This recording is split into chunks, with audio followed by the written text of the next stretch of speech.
anyone who is not being on a sidewalk and blocking egress, we made sure that people could walk around freely.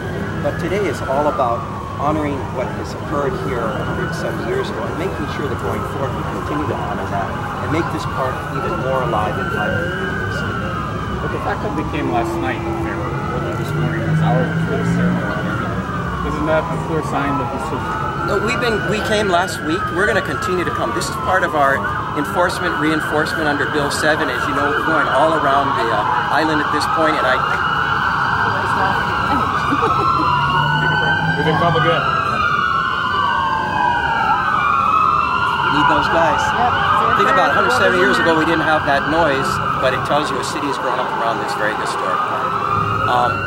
But no, Bill 7, Kalakaua, going over the canal, as you notice, we don't have any encampment over there now, which I think is allowing people to move around that sidewalk, and in many other places in Honolulu we see the result of reinforcement enforcement, and one of the areas is also this area. So, Gordon, short answer is we started last week, we'll continue to make sure the sidewalks around the park are accessible to everyone, and that the park itself is maintained and kept beautiful.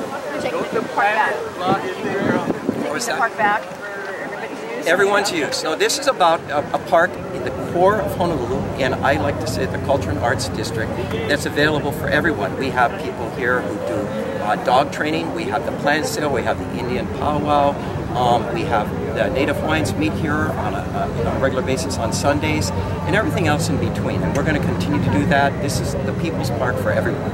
Not any one group to take over, but it's for everyone in this community. And even more than that, it's the first park.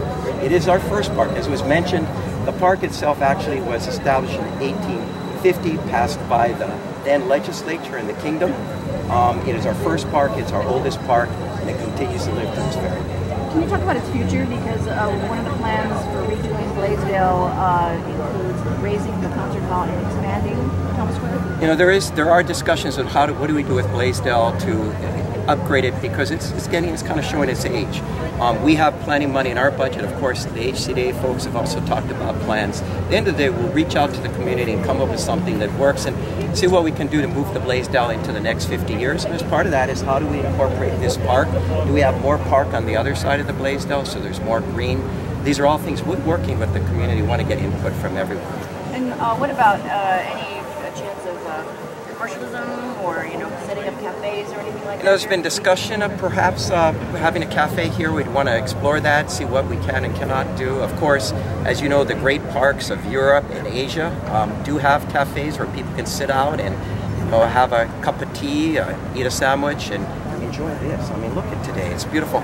Sit under trees that came from Ainahau, Princess Kaiulani's estate of Waikiki. I mean, that's incredible. It's kind of chicken skin, I think, for all of us. Mr. Mayor, as this is on She's not a reporter. I'm sorry, I am a Reporters reporter. only, please. I am a reporter. I'm from HGVH TV. Can you tell us, I'm as sorry. Baho Ihoi'ea, is there any intention of the city and county to return sovereignty to the independent Hawaiian Thank you, nation? reporters only, please. Thank you. Is there any intention of the city Please and don't county shout to down a return? press conference. This is for I'm sorry, I am a reporter. I am a reporter. I'm a reporter. Sorry. Just want to give you a big kiss and a hug. I just want to know if there's... Excuse me, but there's credentialed media here, and they're going to ask whatever they need, and please don't interrupt our press conference anymore. They have credentialed media. Okay, I do too. Okay, well, if you'd like to talk to me about setting up an interview after this, that'd be fine. So anyway, other questions, Gordon? Well, Mayor, the Occupy Notice folks I went to you first. The mayor, Is that okay, Wayne? the Occupy folks have said that they're going to continue to maintain a presence here. Can you tell us what you'd like to tell those folks? Well, I just think, as I said, this park is for everyone, and I believe in the First Amendment. I believe in free speech and a right to express that, including what's going on right now. It's all okay with me. I think it's all part of why we live in this great country. But I emphasize again, it's open for everyone, and no one person to take over any one part of the park and claim it as their own. Do you think that the Occupy folks should continue to maintain an overnight presence here as they want to do? I think the Occupy people should exercise a right of free speech. If there's no treaty of annexation, how can this be legal? Okay. Reporters only, please. I'm a reporter. Oh, thank you. He's a reporter. Anything from you? Good. Thank you. Okay. Thanks, Mayor. Thank you very much.